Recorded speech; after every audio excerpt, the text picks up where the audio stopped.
नमस्कार, आप उत्कर्ष पत्रिका देख रहे हैं और मैं हूं आपके साथ विक्की सिंह। निकाय चुनाव अब करीब आ गया है और ऐसे में आरक्षण जो सूची है वो लागू कर दी गई है।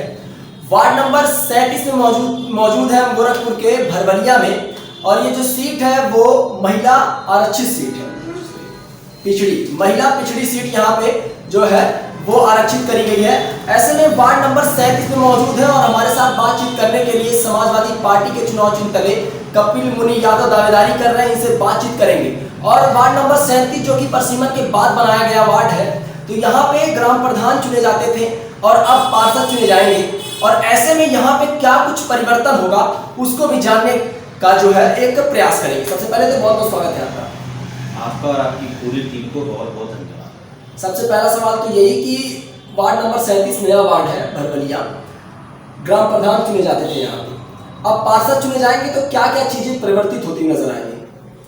देखिए, इसके पहले यहाँ पंचायत के चुनाव हुआ करते थे और मैं भी यहाँ से 2010 में पंचायत प्रतिनिधि चुना गया था। अपने कार्यकाल में देखा है कि ग्राम सभाओं में बजट कम होता है विकास के लिए, लेकिन नगर निगम में जब ये हमारा वार्ड नया समाहित कर लिया गया है, जो प्रस्तावित 32 गाँव को जो शामिल करके जो 10 नए वार्ड बनाए गए हैं, इस नए वार्ड बनाने के लिए मैं माननीय मुख्यमंत्री जी को बहुत बहुत धन्यवाद आपके माध्यम से देना चाहता हूँ। रहा सवाल चीज़ों के परिवर्तित होने का, तो अब ये जो चीज़ें, ये जो पूरा का पूरा ग्रामीण इलाका है जो विकास से बिल्कुल अछूता रह गया था, विकास से कोसों दूर था, अब नगर निगम के चुनाव संपन्न हो जाने के बाद यहाँ पर निश्चित तौर पर जितनी भी जरूरत पड़ेगी उस हिसाब से विकास होगा। ग्राम प्रधान जब यहाँ पे चुने जाते थे तो विकास उतनी बेहतर नहीं हो पाता था बजट के अभाव में। एक बात बताइए, समाजवादी पार्टी से आप दावेदारी कर रहे हैं, ऐसे में भारतीय जनता पार्टी का अभी कल ही जो है प्रबुद्ध निकाय सम्मेलन हुआ है, तो वो भी खासा असर डाल रहा है, क्योंकि तमाम जो पार्षद प्रत्याशी हैं, पार्षद हैं, और तमाम जो नगर पंचायत है उनके जो चेयरमैन प्रत्याशी हैं वो भी लगातार शिरकत उसमें सम्मेलन में की। एक रणनीति बनी होगी भाजपा की। ऐसे में समाजवादी पार्टी अभी जो है, समाजवादी पार्टी की जो पूरी तरीके से कह सकते हैं प्रचार प्रसार ठप हो गया है। मैनपुरी, रामपुर और तमाम जो उपचुनाव हो रहे हैं वहां पे झुकती नजर आ रही है समाजवादी पार्टी। निकाय चुनाव को लेकर समाजवादी पार्टी का क्या स्टैंड है? देखिए, ये निकाय चुनाव है, ये स्थानीय मुद्दों पे चुनाव लड़े जाते हैं, और इसमें चूंकि पार्टियां इस बार चुनाव आयोग को 18 राजनीतिक पार्टियों ने अपना सिंबल दिया है और कहा है कि हम अपने सिंबल पे चुनाव लड़ाएंगे, तो जो जिस दल की राजनीति करता है वो तो सिंबल लेके ही लड़ेगा। हम भी समाजवादी पार्टी की राजनीति पार्टी की स्थापना काल से कर रहे हैं, तो सिंबल पे हम भी लड़ रहे हैं चुनाव, लेकिन जो वोट होगा जनता का वो लोकल स्तर पे होगा। हम यहाँ पे 17 वर्षों से चुनाव पार्टिसिपेट कर रहे हैं, ये मेरा चौथा चुनाव है। 5 में मैं चुनाव लड़ा तो वहाँ पे चुनाव मैं नहीं जीत पाया, 10 में यही की जनता ने मुझे चुनाव जिताया, 15 में मैं चुनाव लड़ा तो मैं हार गया। अब 7 साल बाद चुनाव हो रहे हैं, 17 साल का मेरा ये राजनीतिक अनुभव है चुनाव लड़ने का। तो यहाँ की जो जनता है वह पार्टियों पे नहीं जाएगी, वह अपने बीच के प्रतिनिधि को चुनने का काम करेगी। जनता बहुत ही समझदार है, वह पार्टी कैंडिडेट पार्टी के नाम पर वोट नहीं करेगी, वह अपने बीच के लोगों के ऊपर, जो इनके बीच में 15 साल 20 साल से लगातार रह रहा है, सेवा कर रहा है, उनके सुख दुख में शामिल हो रहा है, उन्हें चुनने का काम करेगी। गोरखपुर की जनता कहती है कि मुख्यमंत्री का शहर है तो भाजपा का गढ़ है, और भाजपा का गढ़ है तो जो नगर निगम के काम समाजवादी पार्टी के पार्षद नहीं करा पा रहे हैं, तो इससे बेहतर है कि हम भारतीय जनता पार्टी के पार्षद को चुने। मेयर भी जो है भारतीय जनता पार्टी का, सांसद विधायक भी भारतीय जनता पार्टी के, तो जो काम है वो वार्ड में और बेहतर होगा। देखिए, ये भारतीय जनता पार्टी की सरकार बनी, गोरखपुर का सौभाग्य है कि भारतीय जनता पार्टी ने गोरखपुर से मुख्यमंत्री जी को चुना, कहीं ना कहीं से मुख्यमंत्री को चुनना था। तो ये मैं भारतीय जनता पार्टी की सरकार में गोरखपुर का प्रतिनिधित्व पूरे प्रदेश में हो रहा है, ये हमारे लिए खुशी की बात है। तो ये जो जनता कह रही है गलत आरोप लगा रही है, मुख्यमंत्री जी के नेतृत्व में तो विकास हर तरफ होना है, गोरखपुर अछूता क्यों रहेगा?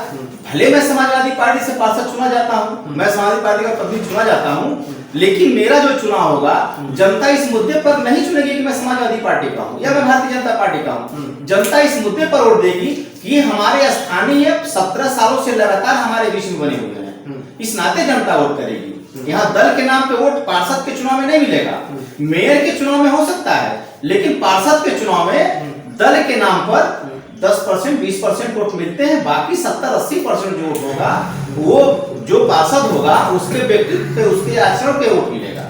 योगी जी ने कहा है अपने तमाम जो पार्षद हैं या पार्षद प्रत्याशी हैं अलग अलग वार्डों में कि 80 में से 70 सीटें इस बार भारतीय जनता पार्टी की आनी चाहिए वोट में। क्या लगता है कि अब योगी जी ने कहा है तो तमाम जो पार्षद हैं, पार्षद प्रत्याशी हैं, इस पर अमल करते हुए नजर आएंगे? ऐसे में अगर जो है समाजवादी पार्टी के कम मेंबर रहते हैं तो जो काम है वो निकलवाने में थोड़ी सी कठिनाइयों का सामना करना पड़ता है, क्योंकि अगर मेयर जो है भारतीय जनता पार्टी के हैं, अधिकारी उतनी हिसाब से जो है भारतीय जनता पार्टी के पार्षदों को नहीं सुनते हैं, तो काम निकलवाने में तो प्रॉब्लम होगी। देखिए, ये योगी आदित्यनाथ जी का प्रदेश है और ये उनका जिला है। जहां तक सवाल है काम न निकलवाने का, ये चुने हुए पार्षद की जिम्मेदारी है। सरकार की जितनी योजनाएं आ रही हैं, जो भी धन आ रहा है, सौतेला व्यवहार करता हुआ यदि कोई अधिकारी मिल गया तो उसकी खैर नहीं होगी शासन के द्वारा। अधिकारी यदि काम नहीं करते हैं तो निश्चित तौर पर सरकार को बदनाम करने का काम करेंगे। अधिकारी कह दिया कि बजट नहीं है, फिर केवल समाजवादी पार्टी के प्रत्याशी के लिए कहेगा, पार्षद के लिए कहेगा? तमाम उसकी हिम्मत नहीं है कि वह जो है कि कह दे बजट नहीं है। बजट होने के बाद किसी अधिकारी की हिम्मत नहीं है गोरखपुर में कि वो कह दे कि बजट नहीं है। तमाम ऐसी घटनाएं सामने आई हैं जहां व्यक्तिगत समस्याएं लोग लेके गए हैं नगर निगम में, और नगर आयुक्त साहब के द्वारा एक चिट्ठी पे लिख के दिया गया है प्रत्युत्तर में कि बजट का अभाव होने के कारण आपका ये काम जो है वो नहीं करा पाया जा रहा है।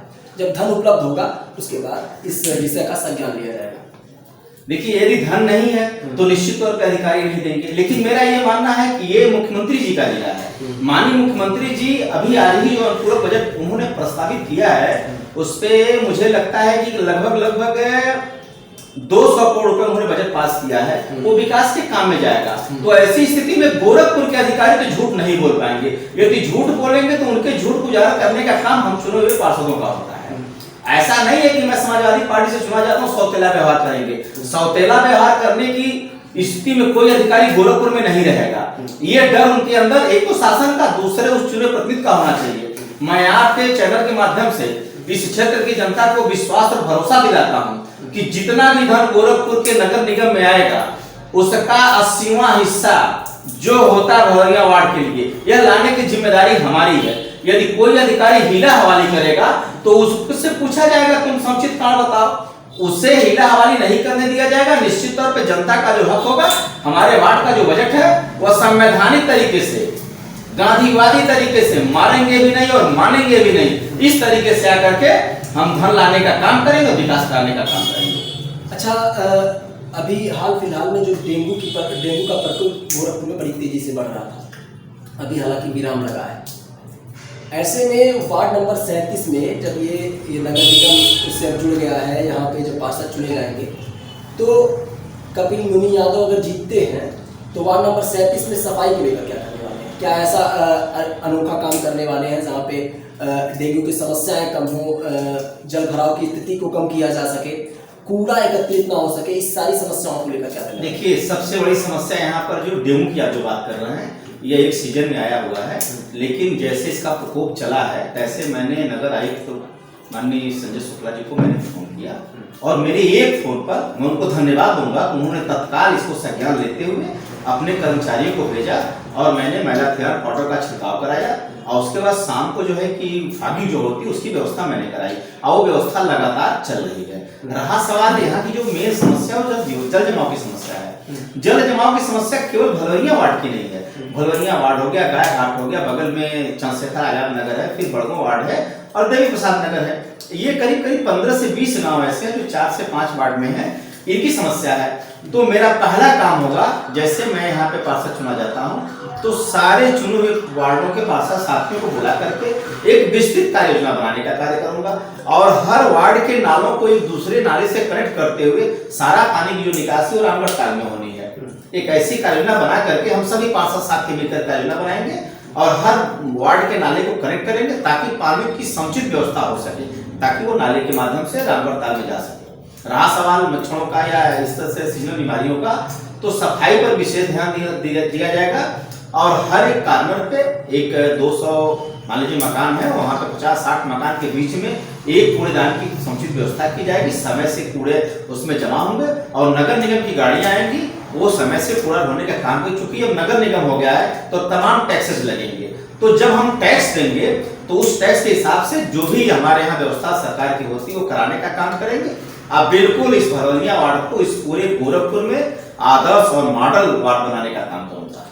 समाजवादी पार्टी से आप जुड़े हैं, एक सवाल है कि अभी हाल फिलहाल में मैनपुरी का जो चुनाव का प्रचार चल रहा था, उस सम्मेलन के दौरान योगी जी ने शिवपाल यादव को पेंडुलम कहा, कुछ प्रतिक्रिया देना चाहेंगे? देखिए, वो राजनीतिक भाषा है। जब चुनाव होते हैं तो राजनीतिक मंचों से इस तरह के आरोप प्रत्यारोप लगे रहते हैं। अब हम लोग नगर निगम चुनाव में व्यस्त हैं, तो हम लोग नगर निगम चुनाव पे ही अपना ध्यान केंद्रित करेंगे। वार्ड नंबर 37 भरवलिया में जनता से आप क्या अपील करना चाहते हैं? मैं आपके चैनल के माध्यम से इस भदौरिया वार्ड की देवतुल्य जनता से अपील करना चाहूँगा कि अपना मत देते समय इस बात का विशेष ध्यान रखें, क्योंकि ये मतदान है और मतदान से उनकी इस मतदान से एक बहुत बड़ा परिवर्तन होने वाला है। तो मैंने नारा भी दिया है, सही चुनाव बड़ा बदलाव।